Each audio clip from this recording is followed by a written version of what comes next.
I can't go through life like this. Everybody I talk to, I have these ups and downs. It was like one of those things when you watch those political guys, you know, and they're talking about Jesus and guns. You know, everybody's like, ooh. And then they talk about, you know, Afghanistan. It's like, ooh. And you can see the graphs going like this. And that's how my emotion was during the conversation. You can't let that bother you, okay? You just can't do that. Just modulate yourself and don't do it. Two more, okay? Next to last one. Another C word, capitalized. You've got to have some money somewhere. Because you have to spend some money to make money. This can be kind of a hard one. Businesses fail because they're not adequately capitalized. They don't have enough resources to get them over the startup hump. And sometimes the startup hump can take you a year, 2 years, a little bit longer, and you have to be able to finance yourself through those ups and downs. So it's very important when you are getting ready to do this stuff is you put together a pro forma, a budget, an analysis of your own personal situation and say, hey, I can give myself realistically 9 months. My buddy Tim Wackel, you know, the speaker guy, he said 9 months. That's it. At the end of 9 months, I'm pulling the plug because at that point, then he would have had to, you know, he would have been broke. And you don't want to be stupid about it. You don't want to end up in the poorhouse for this. But you also have to realize too that you're going to have to spend some money to make money. And I said that to myself. I said, okay, I've got money in the bank. I can make this happen for a year, maybe 2. And if it doesn't work, then, you know, hey, we may have to move. We may have to go do something else, okay? But you have to make that assessment and you have to stick to it. So capitalize, get some money out there. Getting funds, I think, is something you're all going to talk about as part of this seminar series, I think. If it's not, we're not going to go into it here. But before you launch, make sure you've looked into the money scene, okay? Very important. Last one. You have to complete the process. You have to execute, okay? We can stand here and talk all day about going into business, you know, about business ideas. Everybody's got a good idea. Good ideas are everywhere. Taking the good idea from point A to completion, that's where the rubber hits the road. That's where people fall off. In my own personal life right now, I'm in the middle of launching something, which I was actually going to launch today, as a matter of fact, but it's not going to happen now for a couple more days because of some internet, you know, website crap. But the point being is that I have been absolutely riveted, 100% bore-sighted on getting my idea from point A to point B. That is absolutely the only focus that I have in my life right now from a professional standpoint, is getting that done. Because if you can't execute it, all the good ideas in the world aren't going to do anything, all right? So one of the characteristics that you have to acquire, or if you don't have it already, is you have to be a completer. You have to be able to finish. You have to be a closer. If you don't have a history of closing, if you have a history of quitting when times get tough, if you can't seem to follow through with a project, yeah, not so much doing the entrepreneur thing. Or at least when you decide to do this one, you've got to get somebody behind you that kicks you in the rear end and says, hey, bud, you got to finish this. You got to keep it going. Okay? You got to complete it.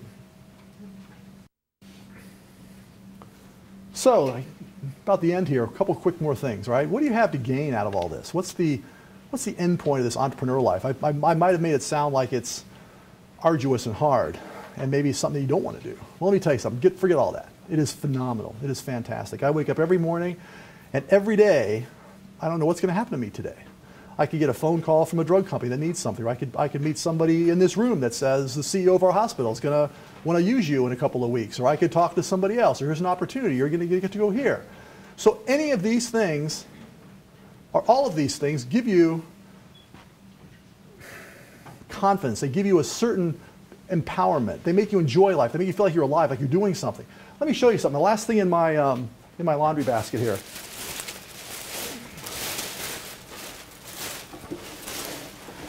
This is a sign that was on the wall of my first company 20-something years ago, okay? I mean, look at this piece of crap, right? Wood. Okay, look at the logo. It's the United States with a dot in it. It's supposed to be Dayton, Ohio. It's actually probably Gary, Indiana, okay? But this was my logo, okay? But I've kept this thing for 20x number of years because this thing means a lot to me. This is my professional family album, okay? This is like, you know, you whip out and you bore your friends with this is my kid, you know, at soccer practice. Well, this is my kid at soccer practice picture from a professional side, all right? This thing. I've had this thing for 20 years. It's been sitting in the garage. It's in the basement. I showed it last year, all right?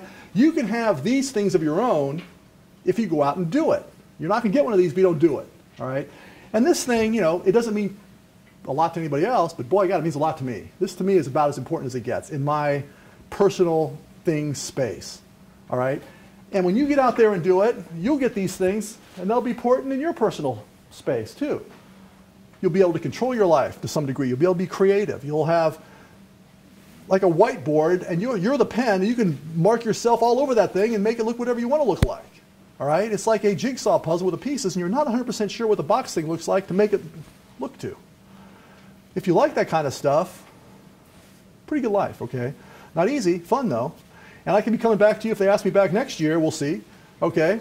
I could be saying, you know, man, I was a complete pinhead. I shouldn't have done this. Now I'm doing shaving patients before surgery or something, you know. I mean, who knows what's going to happen. But that's part of the fun with it, right? That's part of the fun. Okay, that is my beginning to kind of get you guys kicked off to what's going to be a good seminar for y'all. And if you're thinking about going into business, I hope this helped at least put things into perspective, okay? And I think this hopefully will lead off into some of the things you're going to be talking about both today and tomorrow, all right? So that pretty much wraps it up from my official what I had to say here. If you guys have any questions, fire away. Now's the time. Yes, ma'am. I was just going to make a comment about your sign. If Yeah. you turn it a certain way, it looks like the state of Alaska. Really? Yeah. In which, you mean, really? Let's see that. You mean like that? Yeah. You kind of got it. Okay, so I work in Valdez now? Right? Thank you for that. Okay. Any other questions from y'all? Okay, I'll be out there if you guys want anything. I got a couple cards. If I can do anything for you, let me know. Okay, it's been a privilege. Hope to see you all next year. I hope to read about your businesses in the paper. Thank you very much.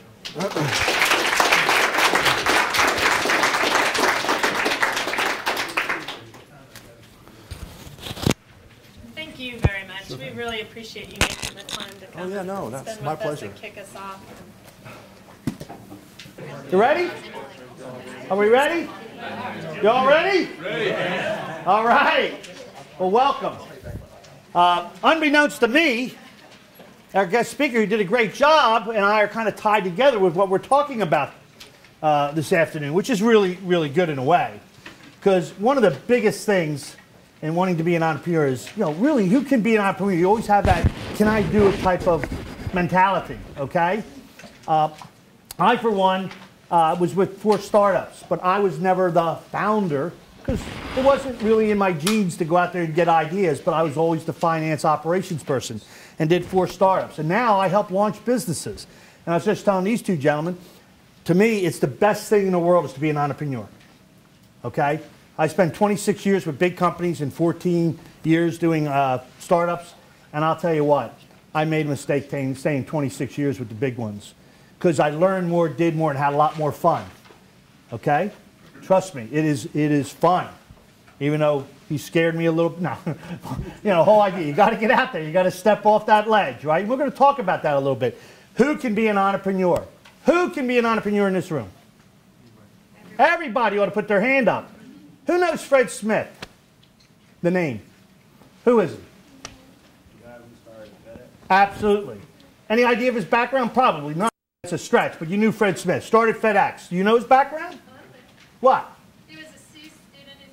His entrepreneurship professor told him it was a screwy idea and that he should move on. He should move on.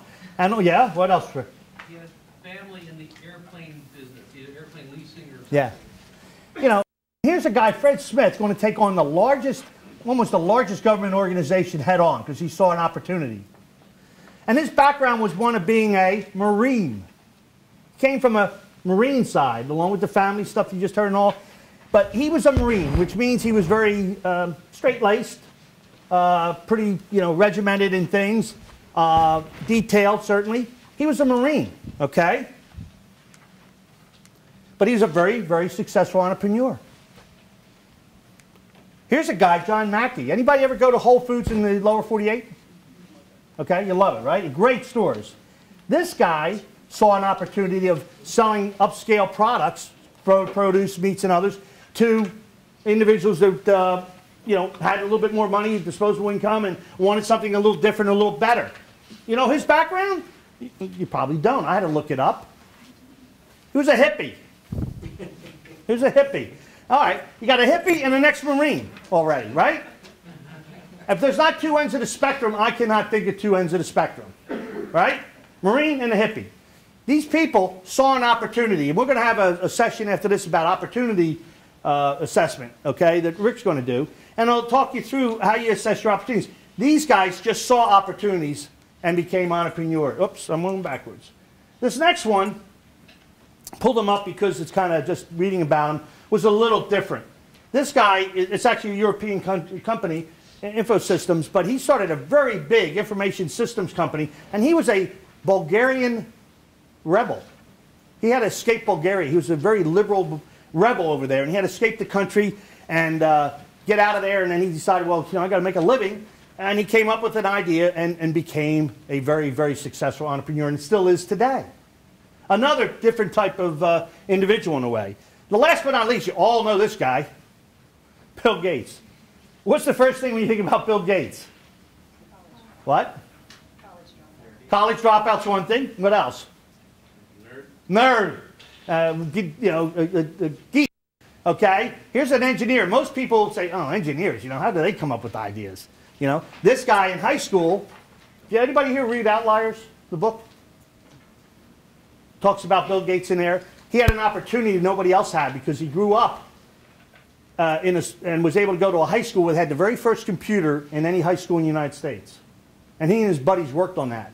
So when he went to college, he was already set up to think about, hey, maybe I'll do something around the software business. And lo and behold, everybody knows about Bill Gates.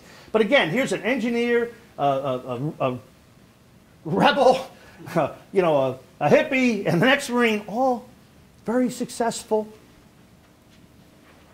entrepreneurs. And like you said, you raise your hands. Anybody can be an entrepreneur. But as Mike was saying, I'm sorry, Mark, and I always call Mark, and I apologize. I know another Mark. Mark was saying all these things that you had to do to be an entrepreneur, and I totally agree with every one of them. We're going to look at another list that kind of comes up with some of those same things in a different way.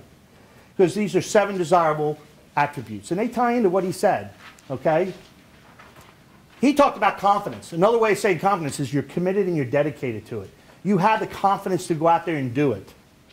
I totally agree. If you don't have confidence, guys and gals, you may not want to step off the ledge. You got to have faith in yourself, okay? You got to have faith in yourself. Got to have the courage to do it. It does take courage to get on that ledge. It's not easy. As he said, look at that guy, Sean. Family, kids, house payment. But he said, look, I'm going to go do it. I got to do it. I got to be successful. He had the courage to go do it. Fred Smith had the courage to go up against the largest U.S. government operation almost at the time, the U.S. Postal Service. Okay? And yet he was able to do it and do it successfully. Unfortunately, he's probably putting them out of business. Leadership. Got to have a little leadership. Okay? Anybody that's going to go into business, you're going to have other people that you work with. You're going to have to be the leader. You're going to have to show leadership qualities. Okay? And again, just like Mark said, if you don't have these, you can acquire them. And that's what we're talking about. They're acquirable attitudes and behaviors. No one here, not one entrepreneur has all these particular attributes, okay? But they have a lot of them. And we're going to have a session here on management tomorrow that talks about, we'll probably cover a little bit about, if you don't have certain things, you're going to fill that in with the type of people you're going to surround yourself with. Give you an example. You heard I said I was the finance and operations person at the startups I did. I have no marketing experience. Got to have marketing. So you go out and you get a marketing person, okay? And I work with mostly engineers who started the companies. They were all 3 out of 4 of the startups I worked with were started by engineers. Now, God forbid, I love engineers. Got a few in my family, and they're totally different than I am, but I still get along with them. They are very introverted people. They're not people-oriented. They're the last ones that are going to go out there and try to raise capital or to try to get new clients, right? So they need the other people that can do that. So you got those skill sets that you're going to put together to make the company successful. Again, you don't need everything, but you need a lot of these things in your background if you're going to get out there and be successful. Opportunity obsession. One thing that the people that I showed you on the successful ones, and all your successful, really big-time players, Steve Jobs and others, have that opportunity obsession. Steve Jobs started out with computers, correct? Does anybody know what he did when he left Apple the first time? Pixar. What? Pixar. Everybody know Pixar? Animation? Started a huge animation company, which is like the animation company now. Okay? Steve Jobs saw an opportunity there when he left Apple. He got actually thrown out of Apple. He got canned. He moves on, starts Pixar, and Pixar's I don't know how many, probably close to $1 billion company, hundreds of millions. He started that company, he saw an opportunity. Comes back into Apple, what does he do? iPhones, iPads. You know, he owns the world almost in that arena. Okay? He saw opportunities. And he was obsessed with it till the day he died. Okay? Till the day he died. I know he was thinking about other opportunities. He's that type of individual. Now, Mark talked a lot about this. You have to have a little bit of risk-taking. Now, we're going to talk in another section here about how much risk you need to take. It's not as much as you think. Okay? As long as you understand the risk that you're entering into. You also have to handle ambiguity and uncertainty. Mark said it every day. You don't know who's going to call you, right? You don't know what's going to happen. You don't know what's going to happen tomorrow, do you? I have a company that I've helped start here. And we honestly, every day, I spent 2 hours last night on the phone with the president of that company because there was a lot of uncertainty of how we're going to market. He was concerned about how much we wanted to put into certain marketing categories, advertising and other things. And he said, you know, how are we going to do this? He had a lot of uncertainty on his mind. And I called him because he sent me an email and I didn't want him to go to bed all nervous and anxious, getting up on Friday morning thinking things weren't resolved. That happens all the time in businesses. The uncertainty is there. You have to live with it. You have to understand it. Creativity, self-reliance, and adaptability. You got to adapt, like we just said. You got to, you know, when you're dealing with uncertainty, you better be adaptable because you're going to have to change things. The last startup I started or was with down in Atlanta before I moved here, we changed our product 180. We're going to sell to businesses and be an internal voice recording company, and instead we decided to do a mobile product. Totally, totally different. The entire product changed. And we got funded on the first one, but we also got funded on the second one, additional funds, because the investors actually liked the second idea better. But it was totally, we were adaptable. We